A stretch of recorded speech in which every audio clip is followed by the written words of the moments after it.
Hey, hello there and welcome. I'm so happy you're joining me today on the broadcast. I want to begin by asking you a question today. Are you familiar with the phrase, a hard day's night?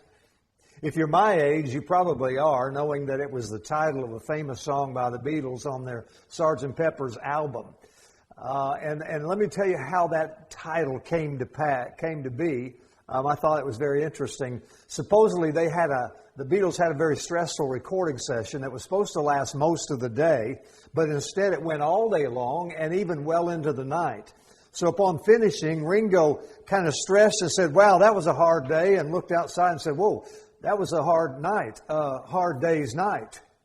And that's where the title came from. Interesting, right? So let me ask you this. Have you ever had a hard day's night? And I'm talking like where your job and the family and your finances, maybe your health and the crazy world around you, they all just kind of conflate into this massive stress bomb. Because I guess it's safe to say that we are living in some of the most stressful times of our lives. Would you agree with that? With COVID and the election, the riots, the Capitol chaos. But here's the good news. It is that because the Lord is our shepherd, we don't have to live up under it all the time.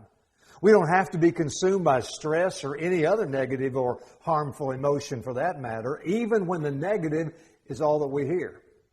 Because Jesus Christ, the Good Shepherd, goes before us, and He is with us every step of our way. Now, last week I began this series on the 23rd Psalm, that psalm we affectionately call the Shepherd Psalm.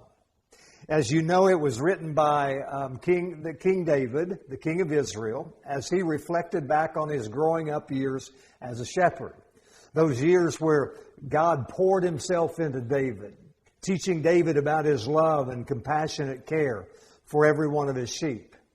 Last week, I talked to you about how, because the Lord is our shepherd, we will never have to live with lack. We will never have to live with our needs not being met or prayers not going unattended.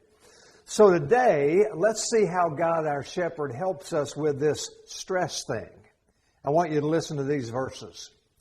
The Lord is my shepherd, I shall not want. He makes me to lie down in green pastures.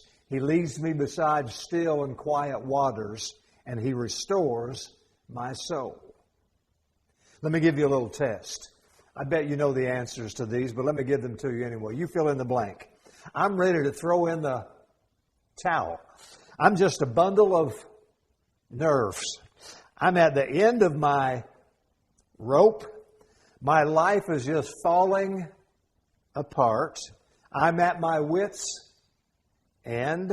And the last one, I feel like resigning from the human race. I bet you knew all the answers, didn't you? And most of us have experienced those things as well, because stress is epidemic. It plays no favorites, and everyone is susceptible. I mean, just think of the commercials nowadays and the products that are offered to help us with our stress. We have stress balls and fidget spinners and stress blankets and stress headphones and CBD oil and gummies and melatonin gummies and marijuana gummies and cookies and brownies and oil. So I've been told. So someone told me. So what can we do about stress? Let me suggest a few things today. And the first one I want to give you is something just very, very practical. Okay, here it is. We can avoid the stress of a hard day's night when we start planning some regular and relaxing R&R. Did you ever see a genuinely stressed out sheep? Probably not. Sheep kind of just lay around, don't they, and chew the grass and give an occasional baa, baa, right? You never see a hyper sheep or a stressed out sheep, baa, baa, baa, running and baa. No. Why? Well, for one thing, the shepherd makes sure that the sheep always have a handle on rest and recuperation. Notice those words again in verse 2. He makes me to lie down in green pastures and leads me beside quiet waters. He refreshes my soul. I mean, even reading that is just peaceful, is it not? Soothing and restful. You see, sheep graze from about 3:30 in the morning until 10 o'clock. And then they lie down for 3 or 4 hours and rest. And this is something that the shepherd really encourages because he knows that the rest time is where the sheep are putting on fat and maturing.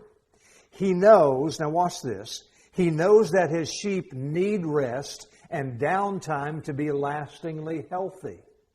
And God, our shepherd, knows we need the same thing. So let me ask you something. When was the last time you and your family just hauled off and had some fun? I mean and I'm talking about without a cell phone stuck in your ear or your nose in some computer screen. When was the last time you left your workplace and really left your workplace? When was the last time you as a couple took an evening together away from the kids and the household duties? And I don't mean just physically, but mentally too. It's probably been a while for a lot of you, hasn't it? Listen to these words from Mark chapter 6. It says there, then because so many people were coming and going, they did not even have a chance to eat. Jesus said to them, come with me by yourselves to a quiet place and get some rest.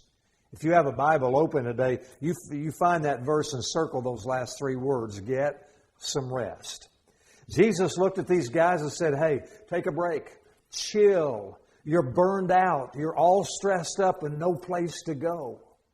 Now listen, if Jesus Christ, the Son of God, knew how to take some time off and relax, so should we. My friend Rick Warren calls it creative loafing. I really like that. It is better to have loafed and lost than to never have loafed at all. Isn't that good? So how do we accomplish this? How can we have this R&R time? Let me suggest a couple of things. First of all, try disconnecting daily. Each day, take a little mini vacation.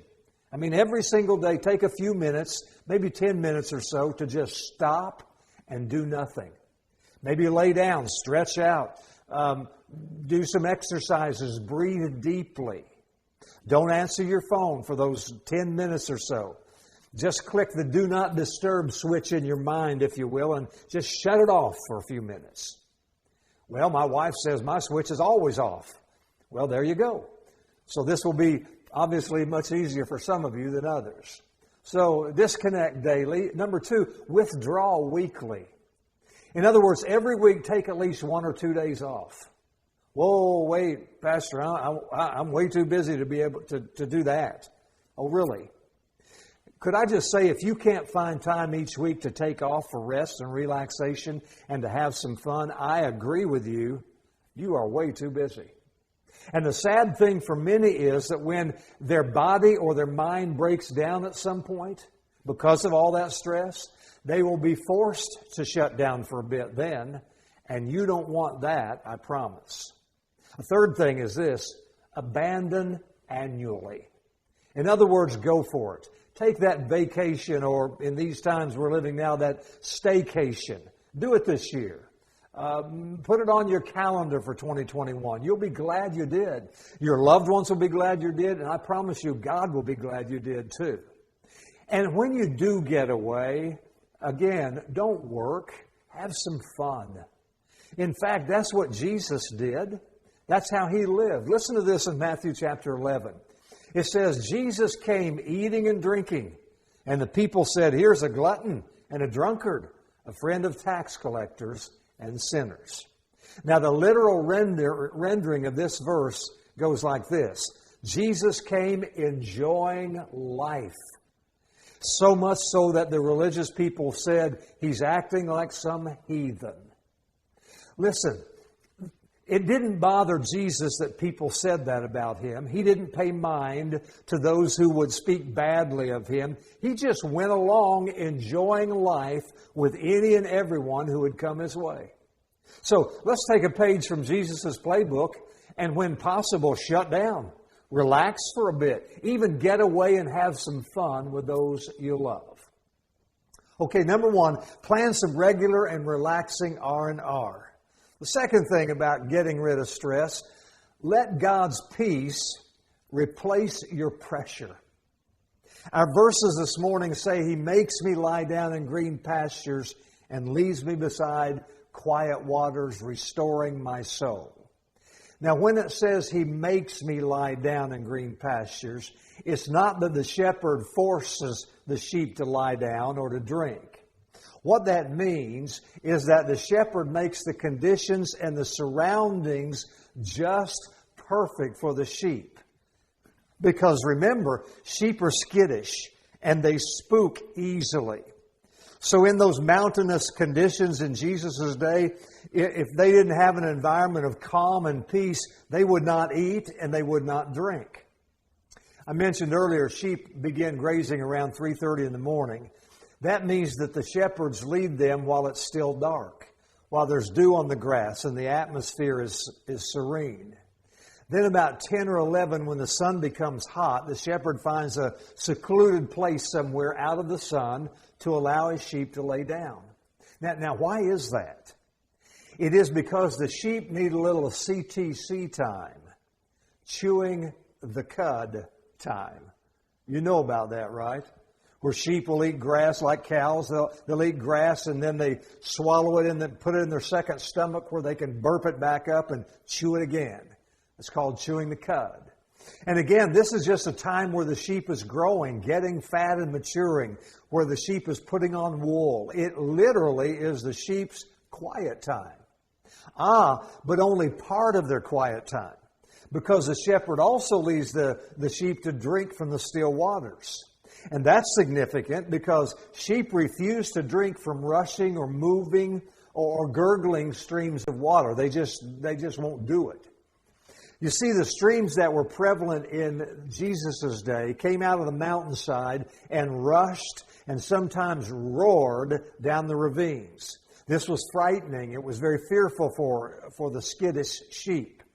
Therefore, the shepherd would either find them a quiet or placid pool to drink out of, or he would dam up a moving stream to create a still pool of water for the sheep. So still waters and green pastures are the shepherd's methods of getting the sheep to be still and quiet. Again, literally, their quiet time. Now that begs a question, and here it is. What would you say is your number one problem with being consistent in your Christian living? I would imagine it probably has something to do with your quiet time or lack of a quiet time. Am I right? You see, we get in such an all-fire hurry sometimes to get on with our day that it becomes so easy to forget our time together with the one who gave us the day. Like the Air Force fighter plane I read about years ago, it was moving so incredibly fast through the sky that when the pilot shot its cannon, the jet outran the shell and shot itself down. Can you imagine that? It sort of reminds me of us, or at least some of us.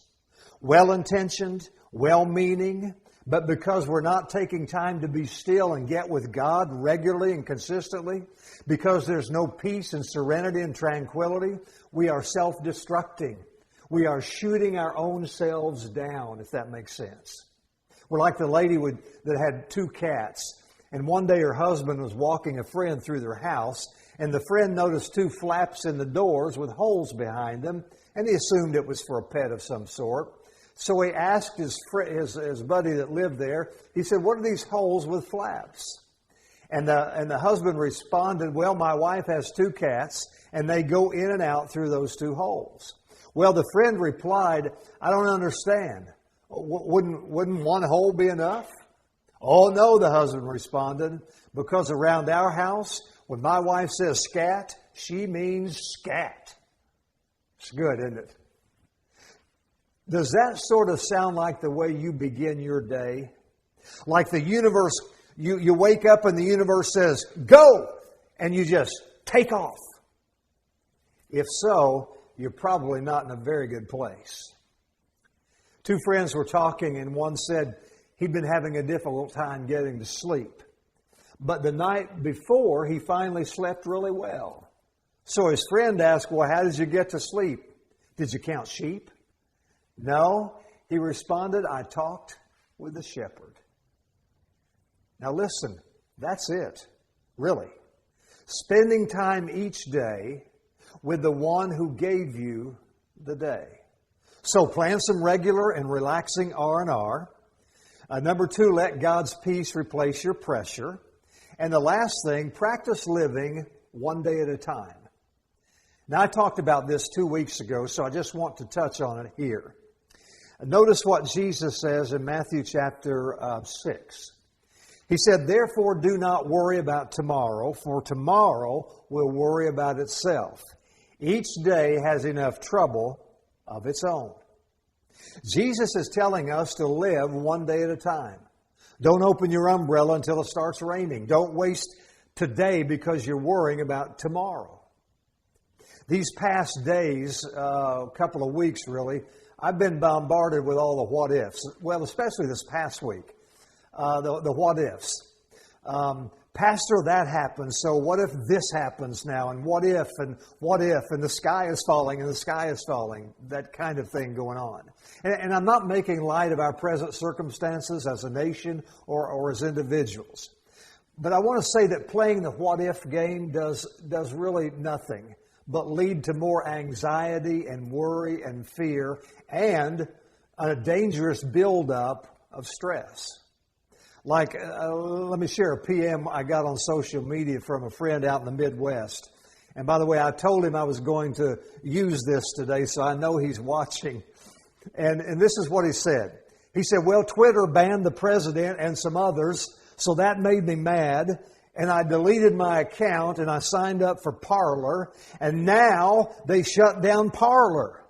What if Facebook gets shut down and I have to go to MeWe and then they shut that down too? Then what do I do?"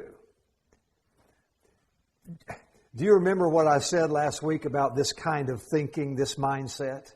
I gave you a solution and I gave it to my friend also, but let me give it to you again in case you missed it last week.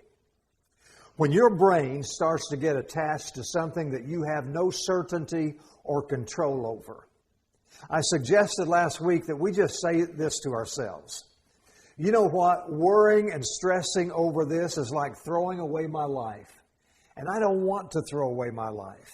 I mean, life is short.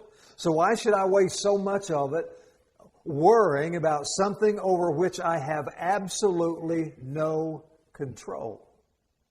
And really, when I said that last week and saying it again this week, all I'm doing is paraphrasing the teaching of Jesus, who told us, don't worry about tomorrow. Because watch this, God is already there. He's already there in your tomorrow. He's just waiting for you to join Him. And by the way, I get that tomorrow, the future we're looking toward right now, I get that it can appear overwhelming and daunting, to say the least. I get that. But fortunately, tomorrow and every day of our lives comes in these bite-sized pieces, like one 24-hour segment at a time. And yes, we should be planning for our future, but for all of our planning, we can still only live in the now. Would you agree? Speaking of the Beatles, John Lennon made a quote from Alan Saunders, quite famous, in one of his songs called Beautiful Boy. Maybe you remember the line I'm talking about. In that song, he uses Alan Saunders' quote and says this, "Life is what happens to us while we are busy making other plans." Isn't that something? Life is what happens to us while we are busy making other plans. And wow, isn't that the truth? Let me close by telling you a story. A man wrote about his father who was always there for him as he grew up. He was a dad who was always there to encourage him, to help him, to answer his questions, to comfort him when he was discouraged or under a lot of stress. Years later, after being devastated by a series of personal crises, this man was feeling helpless and overwhelmed, so he scraped together enough money for a plane ticket and flew back to Florida to visit with his dad. On the final night of his visit, as he stood on the end of a jetty with his dad watching the sunset over the Gulf of Mexico, he said he could no longer contain the anger and bitterness that had been consuming his every waking moment. So he turned to his dad and he said, "You know, Dad, if we could take all the great moments we experience, even this one tonight, if we take all those moments that we experience in our lifetime and put them back to back, they wouldn't even last 20 minutes. Still gazing at the magnificent sunset, his father responded, "Yep." And then he turned to his son and said, "They sure are precious, aren't they, son?" And that dad was right, wasn't he? Every moment of every day is precious. And so much so that it's meant to be experienced and lived to the fullest. So as John Lennon reminded us, while we are busy making our plans, may God help us to never miss the beauty and splendor of today, this day that God has given us. And everyone said, Amen. Now let me give you a challenge before I sign off, and here it is. If you seriously want to get a handle on the stressors in your life, I challenge you to read this 23rd Psalm 5 times every day this coming week. That sounds like a lot, but these are 6 very short verses, and most of you probably have the Psalm memorized. So every day this week, 5 times every day, I want you to read this Psalm. And that's easy to do. That means first thing when you wake up in the morning, at your mid-morning coffee break, at lunch, mid-afternoon, before you go to bed, find 5 times just to read this. And as you read the words, think about the words. Meditate on them a bit. And as you do, you will be giving your shepherd God the opportunity to speak blessings over you, to speak encouragement into your heart, and to give you peace. And in fact, don't we all just want that? The peace that passes all understanding? Sure we do. So that's your challenge for this week. I hope you'll take it. I'm going to take the challenge too. So I'm expecting good things from me in my life, and I'm expecting good things out of yours. God, our shepherd God, will take care of all of our needs, and He's the one that causes stress to dissipate as we rest and trust in Him. That's it for today. Thanks for joining me. I hope that you'll be back next week. God bless you and keep you, and we'll see you soon. Bye-bye.